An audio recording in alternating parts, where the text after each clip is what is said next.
Welcome to your favorite comic book channel, Cartoonist Kayfabe. My name is Ed Piskor. I'm Jim Rugg. Cartoonist Kayfabe Comic Book Christmas in July is the last Saturday in July, and we are going to fill up the free little lending libraries in our neighborhoods full of comics. This is the true free comic book day, so make sure you take your doubles. If you're a creator of comics, take your comp copies from your publisher. Let's create more comic book readers that way by filling up those free little lending libraries in our neighborhoods to increase comic awareness. I want to let all the viewers out there know about our Patreon. At the King Kayfaber level, you're hanging out with us in our live stream recording session as we create our next week's worth of videos.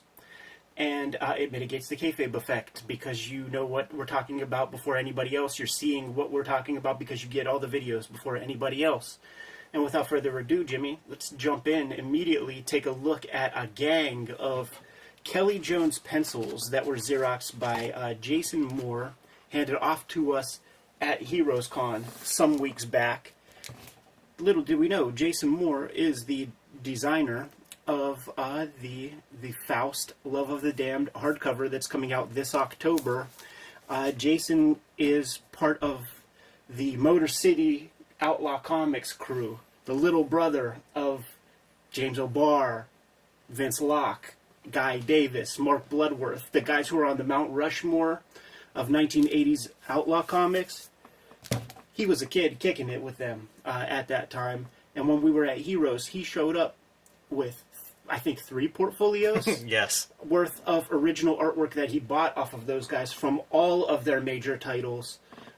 Dead World, Baker Street, The Realm. Yeah, very, very awesome collection of that caliber comics history that I love and cherish.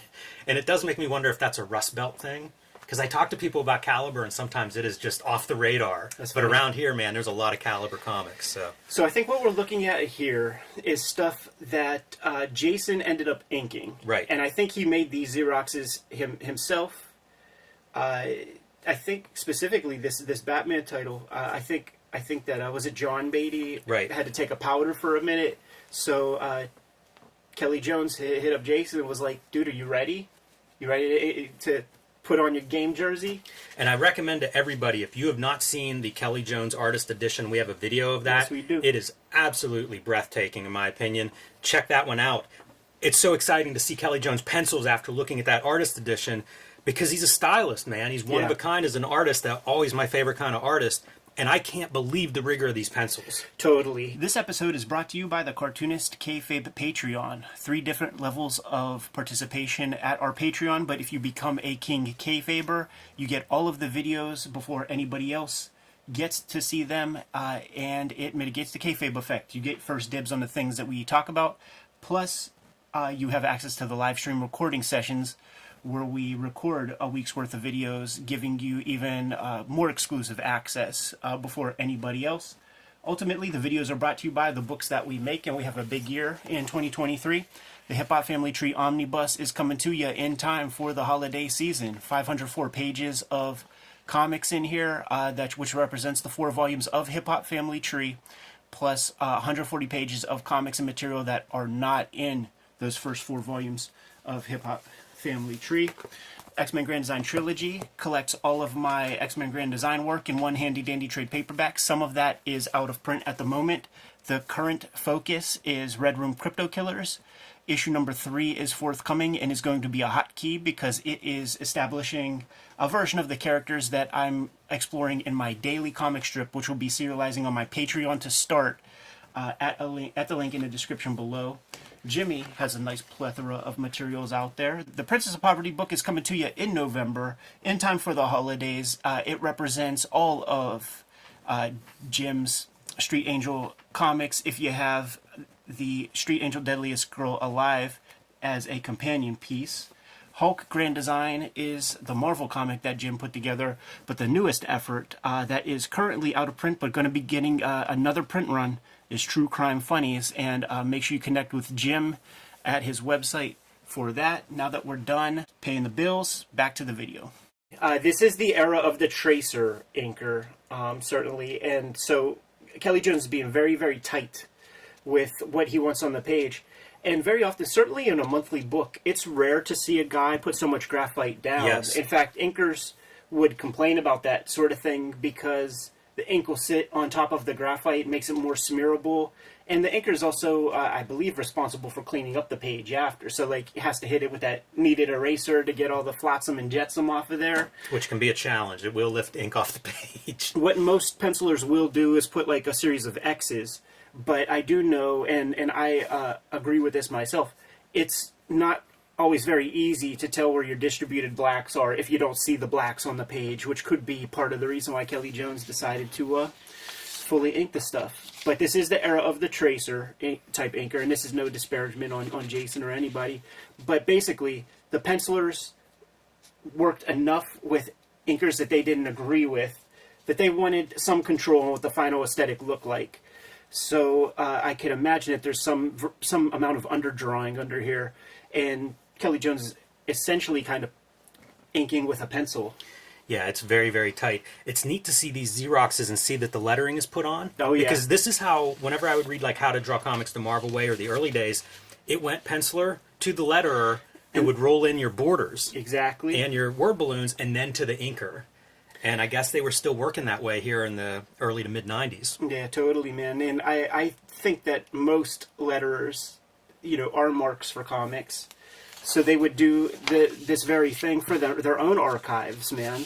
Like, this is fun, too, because now you're getting to see your letterers doing not just the word balloon lettering, but also the sound effects. Yeah. And this is Sleepy Hollow. There's 3 books here that we have some pencils to.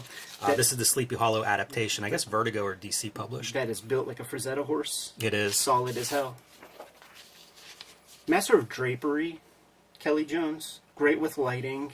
He's a cartoonist, playing with proportions. Coming from the Bernie Wrightson school, where, Bernie understands lighting, but he will also give you some Ichabod Crane-looking faces. Very good hands. Just in time, too, to see the panel of a close-up hand. But you can see the finger stuff, too, in terms of that form, like getting the roundedness of fingers whenever you see these hands in different panels. Beautifully animated. Like, a lot of guys, you got to use reference and things, and it looks like it's very static. This is pretty neat. You don't see a lot of, like, 3-point perspective outside of cities and buildings, so here we're seeing it applied to a forest overlooking the cemetery scene. I'd like to see how these marks translated. Good cartooning on these various faces, like in a true sense of the word, all different eye types, different noses, different head shapes. Yep. Yeah.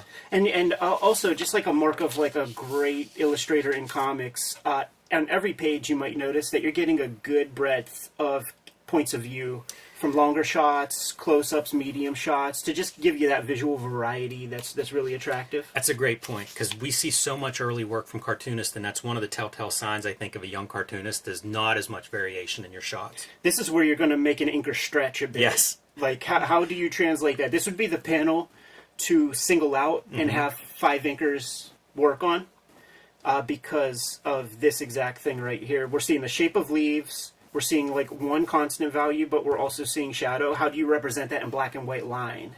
Yeah, and especially with like this boot, which is a lot of black on top of a lot of shading. This is something that I would see in like people would talk about Gene Colan, because he would do this kind of stuff where he's doing value in the pencils instead of like lines that could be traced. And that means the inker's got to make that decision of like, oh, okay, this is some kind of hatching. You know what I see in these pencils a lot? Kelley Jones will do solid blacks, but then he does these like double hatched areas, and it almost looks the same as the solid black. Yeah. Now, in the days of this kind of Xerox, you have to bump up your contrasts, and so we're not getting an accurate portrait of what the pencils looked like. It all is more or less the same value. It's black lines, and there's just like little pieces missing. It'd be amazing to see this panel inked as well, because a lot more black in this panel. Like this figure, it looks like the black blends into the underside of that tree, black in the background. Seeing something like this, though, I feel like might be an indicator that Kelley Jones gets along with his inker. Right. There's some synergy there. I'm impressed with the variety of marks he's pulling in pencil, too, like your lantern effect around that lantern. Which is another thing that could go sideways with the wrong inker. Al Williamson will make that sing. Oh, beautiful, right? There's a real Golden Age vibe to the way he's setting this stuff up. You got your circle panel here, this kind of lingo. Certainly in the 90s when the Johnny Depp movie comes out, like this was pretty much all but dead in the extreme 1990s. So I like to see that in there because I use that when I was in art school. My teachers were trying to get me out of that habit. I hate that stuff. Blah blah blah. This is a great page just in itself. You Yeah. get your establishing shot relatively calm before the storm, and across your sequence, things just go wrong, and it ends with just urgency and dynamism. Heck of a page. Everything's on there. Man, I hope you got paid a little extra for having to draw these damn horses 4 times a page or something. Yeah, it's no fun at all. Great variety of page layouts in the panels. Yeah. Those panels are still, left horizontal and vertical lines, but very far removed from like a grid. By having the shadow in the middle there, it feels well illuminated. That's something you could get from observation, even just looking at that first shot in John Carpenter's Halloween of the close-up of the jack-o'-lantern. Hard to see this drawing and not think conscious of the colorist. Yeah. Because there's a lot of room there for the colorist to play. And just doing little things like this, by just kind of like not sticking to the exact dimensions of the 10 by 17 image area, gives the page room to breathe. I don't do that enough. Yeah. That really stands out to me when I see it, because it's like, okay, remember this. Like, Yeah. you can do this. You can kind of play with that page space. Chester Brown probably being the guy who most showed me that. And the guys who don't are like use it. Yeah, like the great Fantagraphics cartoonists, they all stick with that rectangular grid and they don't do that sort of thing. And they're so great, so it's like, oh, this is the way to do it. But it creates so much air. And it's just a little bit more visually interesting. Man, Kelley Jones did not have an easy task. Like, now we got a windmill back here that we have to draw, and period-specific clothing. So he's drawing Batman at this time. This must have been a project that he was interested in. I don't feel like this is a job where it's like, man, I got to take what I get. Because it's not an easy one, but he does seem to shine with this material, and I bet you this is something that he liked. It makes sense because of, the rights and influence. Gothic comes to mind, and what's more Gothic than Sleepy Hollow? By the way, drawing a horse hard, drawing a horse moving, Oh yeah, impossible. look at that. A little bit of cartoony Look in at a that horse Coke face. snorter. Starting to get comfortable with the horse form. Can bend it around. This is funny. Little cartoon animals running away. Love it. Another mark of a cartoonist. He was always good with that stuff, and John Beatty on his inks really continued to sell that aesthetic. Great views here. It is, and also those motion lines, something I wouldn't expect with this type of story or with a Bernie Wrightson style of art. Yeah. It's really cool to me whenever you see somebody who is definitely influenced by these kinds of older techniques, but then also bringing in some new stuff, introducing their own elements. Look at how effective this is. Probably didn't take very long Right. to set up. Maybe took a while to think about how to get there, and then just these vertigo It's a pencil great strokes. panel. I can remember reading Jim Lee interviews, and he would talk about how, the panel everybody loves is the Wolverine, crouching, coming out of the water or whatever. But then the panels that he would like would be these kinds of panels where he's drawing something a little different and often invisible to the reader, or at least in terms of what's the cool image. I was just looking at that right there to see if there was anything sexy. Good depth here. Something like this, you want to layer as much on top of one object over another as you can to create that depth. And you got your little horses and stuff to kind of sell you on the scale. He's so good with the black and white. Yeah. Seeing this face that's mostly black with a black background, and that's where your highlights are. Right. Overlapping that black doorway. Straight up the old witch from EC Comics. Yeah, a lot of elements here feel like you could visually draw them right out of Warren or EC. It's kind of cool to be able to inject that type of influence into a project in the 90s that DC is publishing. This is a great piece. Could imagine that on some kind of tapestry or playing cards or something. Yeah, so this is getting into, I think it's called Crusades or Crusaders, which was a Vertigo title around this time. And I guess that was the splash, opening splash page. Probably some text running in that negative space. Wow. I'm looking at this. I'm looking at the light hitting off of those muscles. And his pencil lines are communicating that form really, really well. Yeah, it's another one of those, like the entire page, I love it. I wonder if this was a choice to have these kind of brick walls match up with the bricks there, because that's kind of a tangent. Yeah, it works really well, better than I would have expected, because we are switching camera views, but somehow still able to keep that almost a consistent perspective going. Boy, there's a lot of detail in the pencils.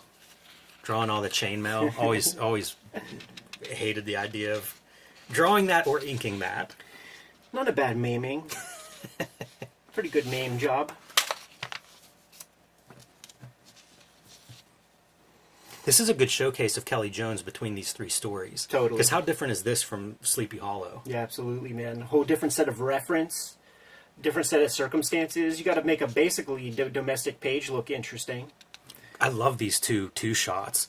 You know, that's a great lesson because the two shot's so common, right? Two people talking. Yeah. You see it a million times. And just going from just slightly moving that camera in different positions. Very dramatic compositions, both of those. And keep in mind, you don't see any lettering on this page. This is the era of computer lettering. So another art to penciling is keeping some air available for the letterer to get the verbiage in there. So it's kind of... This is where the production process breaks down and is a little bit dicey when you have an assembly line, because correct me if I'm wrong, Jimmy, but like you kind of like rough in your figure, maybe draw your full figures, whatever, and then maybe letter so that you know where you don't have to draw. You save time that way. Yeah, and oh, this is nice. I love whenever you get to see a little bit of the ink next to your pencils. Yeah. What I was going to say with lettering, though, DC Comics, so probably working from a full script. Yeah. Wouldn't surprise me if he's indicating lettering somewhere, because I would always do that in my thumbnails.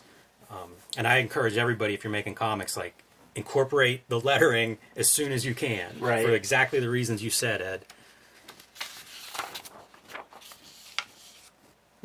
There's an adventurous point of view, right? Pointing the prow and having a good old time. Wow. Man, I feel like I could, Marvel method style. I think I could write this page. I could Stan Lee this up. That's a hilarious... Talking about cartoony, that's amazing. He's setting it up because that's like the inviting mouth. Yep. And then she's like, I gotta think about it. Okay. Or no, you know what that is? I've never done this before. And then he's like, yeah, right. I think this is... I'm going to kick you in between these two panels, and this is screaming. That's what it looks like. I take a lot away from this in terms of composition. Like, none of these panels are boring looking. No, none. The talking head is like the blight of modern comics to me. Mm-hmm.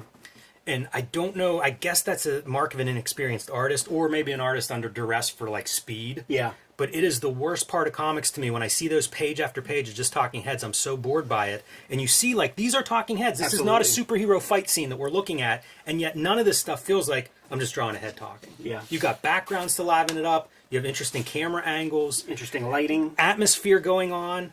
A lot of invention on these pages. Good facial expression. The more I look at Kelley Jones, the higher he rises, in my opinion, of his work. And with a page of comics, you don't need full complete backgrounds on every panel of every page. A good establishing shot sells it all. You don't get extra points for just doing that extra labor. Man, look how strange this is. Yeah, not unlike that one where he was like blowing smoke into the... You can almost see like an artist figuring out some element that he likes to play with. Very economic backgrounds. Setting up his two vanishing points right about there. And... maybe having some little reference, but you could bat that out. It's also very easy to read. None of these panels confuse me at all with what I'm looking at. Not at all. I think that's something that gets lost in some comics.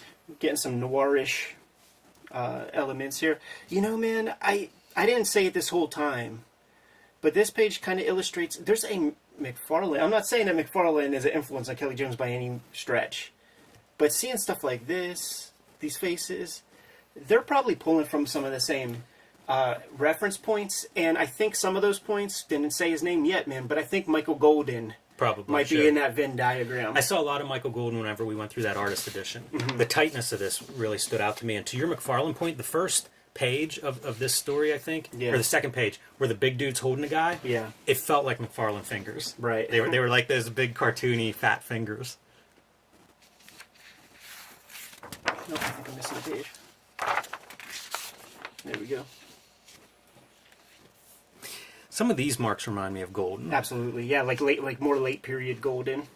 You know, like around that time of that Spider-Man Hulk. These are bold because whenever I've done stuff like this, I usually am inking my own work. Yeah. And so I start out and it's like full glass exposed, and then it's like ink a little bit out and see how it works. But to go that hard in pencil, like you're really confident that those couple of marks are going to be enough to sell the glasses clearly. Are you confident that he probably used Uncle Arnold for reference here?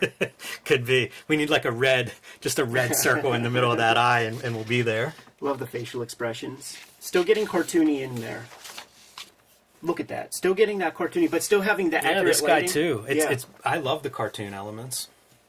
And probably something I wouldn't have liked as much in the 90s. This is like that alt-right hairdo that those kind of guys have.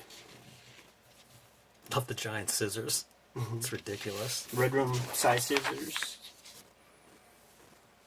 Wow, man. Like, this is like Nom era Michael Golden reference. You know, all of it. And the big fingers, that was Nom era. Golden was doing that. We gotta have Kelley Jones on, man. I recently added him on Facebook. I'm gonna have to reach out. Yeah, he's somebody that I started following on Twitter a little while ago and just post artwork. And there's never a bad Kelley Jones artwork post. Sure. Again, I love seeing like a panel that's inked. Sometimes it's because I'm curious like how inkers start.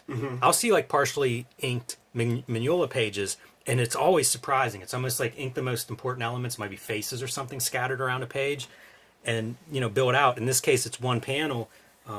Very interesting to see it.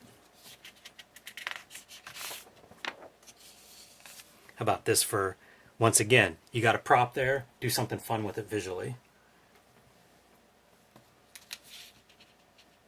Playing around. So we've seen him doing this spiral background piece. Now let's break up the lines. Yeah. And it creates that great kind of sun haze thing, that sun glare. And we would see these in the Batman comics. And sometimes you might think, like, oh, is that a screen? But he's drawing that stuff in there in pencil.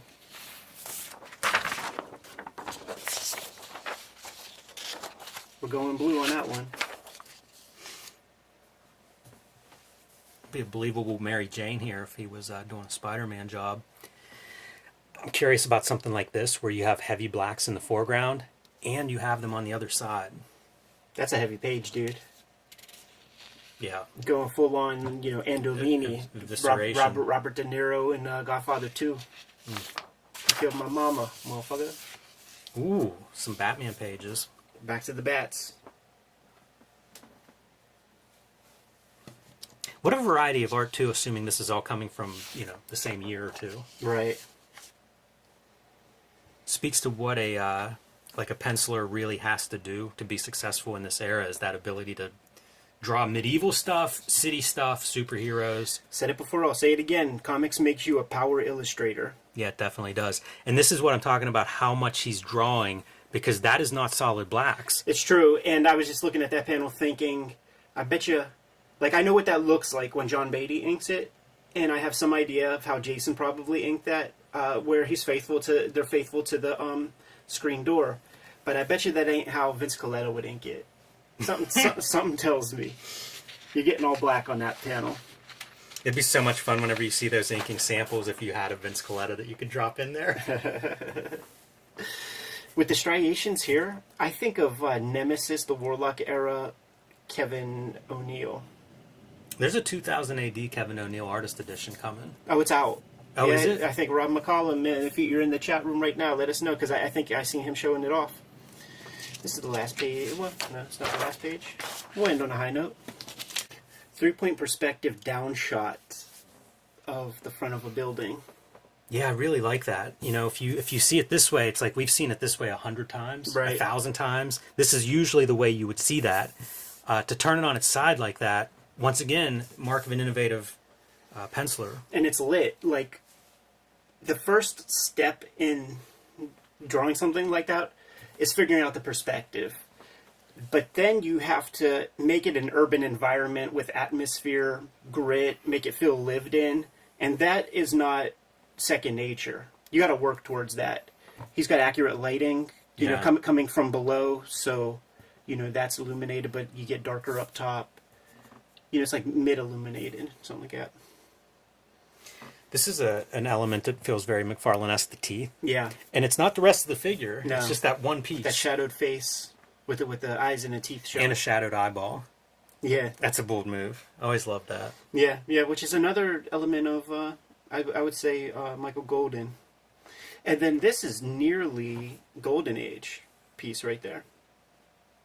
I love the drapery. You could see the tubes that make up the arm, the cylinders that make up the arm, and you could see exactly how that cape is sitting on top of it. Bunched up. It feels like a rubber blanket. You know, thick material. Mm-hmm.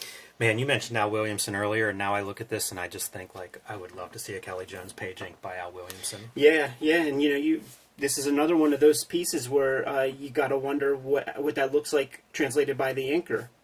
Because you have these, there's black in the foreground, middle ground, and background. How do you separate that? It's a challenge. Definitely. It's a good creative challenge, man. And there it is, dude. We looked at a couple dozen pencils from the likes of Kelley Jones when he was at a major stride. Yeah, and like I say, to compare this to, like, to have his artist edition to compare this to, it's very instructive to see pencils and then finished inks. We have a lot of friends, man, who are makers, and we have a lot of friends who were makers, you know, at the era where Xeroxes were plentiful, and, you know, they were working at places that had those Xerox machines while they had those pencils in hand. Our P.O. box is in the description below this video, and we've got a reasonable archive of these Xeroxes, and I would not mind looking at so much more of that kind of stuff, man. There was a fella who just kind of inherited his dad's comic shop that his father owned, and he DM'd me and found John Byrne Marvel pages, and on the back of one of the pages had the character design for Vindicator from Alpha Flight with like little descriptive things. You know, it was so strange. It might be the first the first drawing of that character. There's a lot of stuff done on the originals. You know, very famously, the back of Gil Kane or John Buscema pages would have, you know, some wood shedding, a little bit of practice before game time, and I know that those images were Xerox plentifully. But shouts to Jason once again. He is the designer of the new Faust book that's going to be coming out in October. So mad props to him for hooking us up with those with this archive of Kelley Jones materials. And if you're good, I'm good, Jimmy. Yes. Kayfabers, like, follow, subscribe to the YouTube channel. Hit the bell so that we can notify you when new videos are available. Cartoonist Kayfabe Comic Book Christmas in July is July 29th of 2023, the last Saturday in July. This is our initiative that we're performing the second year in a row, where we are taking our comic book doubles and we are taking our comp copies from our publishers, and we are stuffing the free little lending libraries in our neighborhoods full of comics so that we can share this material, the true free comic book day, with the people in our community, expose them to comics, maybe turn them into lifers in the same way that we were kind of exposed and, you know, became lifelong comic book aficionados. The Patreon is where you get to mitigate what we call the kayfabe effect, and that happens when we put a video out into the universe. The comics that we talk about disappear on the aftermarket rather quickly or become very, very expensive. You join us on Patreon as a King Kayfaber. You get all the videos before anybody else. But the vids are brought to you by the books that we make. So, Jimmy, please tell the people what you have forthcoming. My next big release is going to be Street Angel Princess of Poverty, coming out this fall from Image Comics. It will collect all of the Street Angel comics that are not in Street Angel Deadly Squirrel Alive, and we just released a new edition of Deadly Squirrel Alive in case you missed that the first time around. Get both of these books. They'll make a nice set on your shelf, and you'll have all the Street Angel material. You can also pick up Hulk Grand Design and the Plain Janes. My latest comic, True Crime Funnies. You can pick these up at some comic book shops that ordered some, but it's mostly out of print. However, you can download the PDF on my website. That's jimrugg.com. You can also join my Patreon, patreon.com/jimrugg, where I serialized all the comics in True Crime Funnies, and will continue to serialize my latest comics there.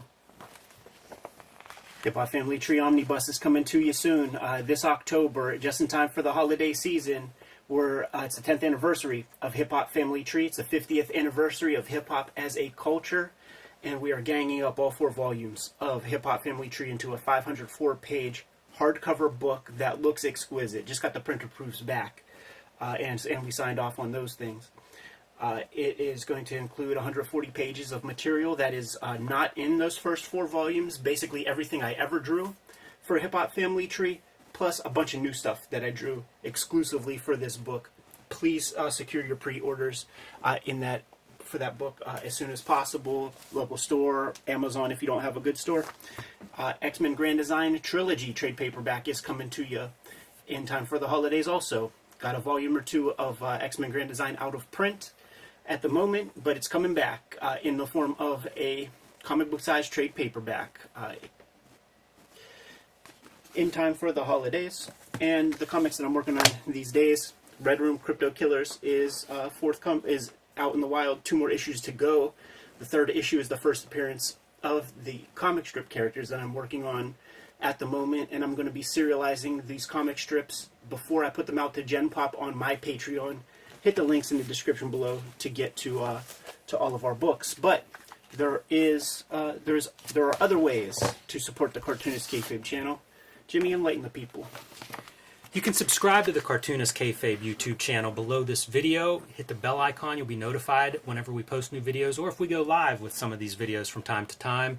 You can also subscribe to the Cartoonist Kayfabe newsletter at the links below this video. And you can find Cartoonist Kayfabe t-shirts, merchandise, mugs, fanny packs, stickers, and more at our spread shop. That link also under this video. All great ways to support the Cartoonist Kayfabe channel. Give them those marching orders and we'll be on our way. Make more comics.